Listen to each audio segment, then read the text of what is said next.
my sisters were really good at art. They were really good at drawing, and they took classes, art classes at high school as well. But me, I never discovered it till really late in my life.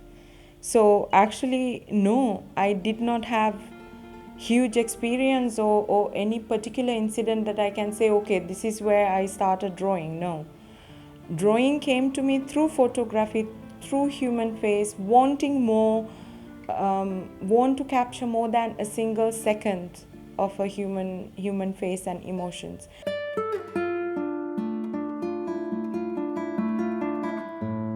I started when I was in grade 8, so at about 13, 14 years old, I started with my camera and in my school in Sri Lanka, and I had a great teacher, Hagoda. He's one of the best artists in Sri Lanka for photography, and I learned under him. After that, I couldn't put away the camera. I started seeing the world through the lens. Well, the photos always, it was a purpose behind it. So while I was working in BBC, it's for the stories that I reported, the human interest stories, and maybe sometimes biopics about people. And in between, I used to just photograph people, try to capture the emotions and the sceneries. And I started my foundation named the Hope House of Ceylon. And that's where I found my kind of stage. That's where I found my platform to talk about art therapy and advocate for mental health care. This is my journey. I was studying human rights, and I started my studies in Netherlands.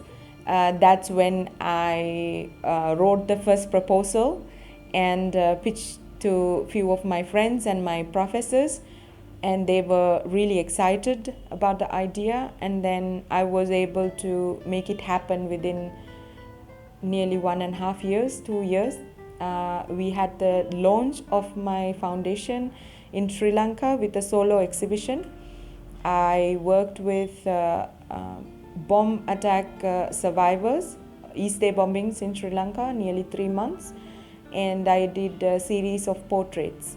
It's a team that we don't have assigned responsibilities, but it is a team. I'm working with 2 other foundations as well.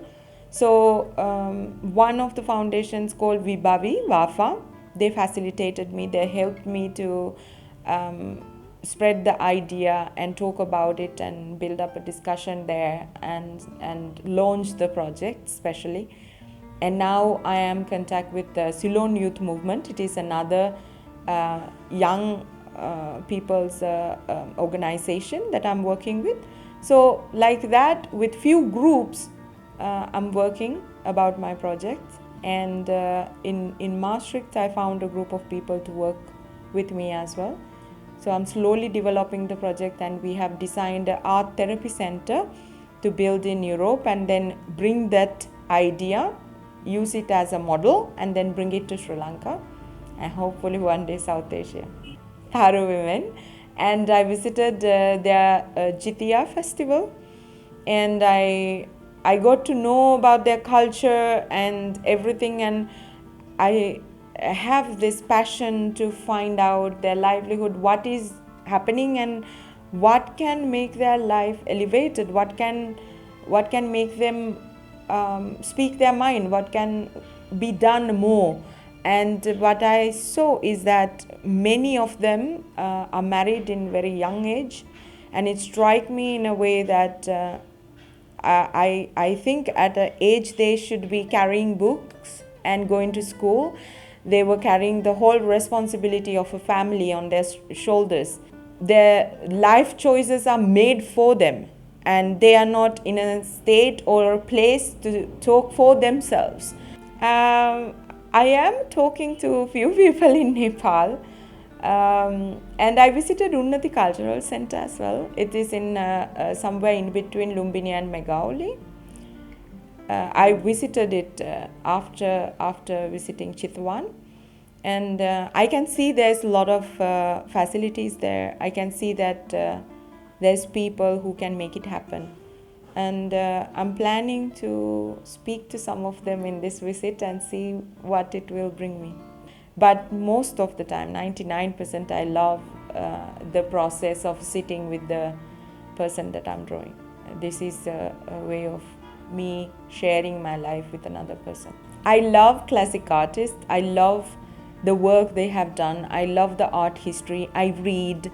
I try to learn in that way.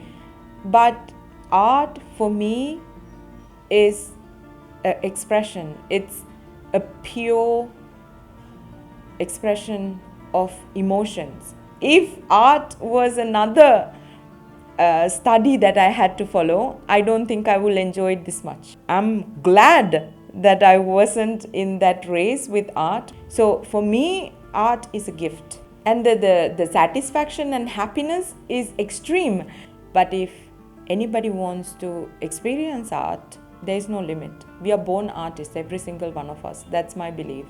While I'm doing the portraits, it's a meditation. It's a complete concentration of mapping all my being, my soul, my concentration and everything into just capturing that moment. So yeah, as I said, so it becomes therapy, it becomes meditation for me.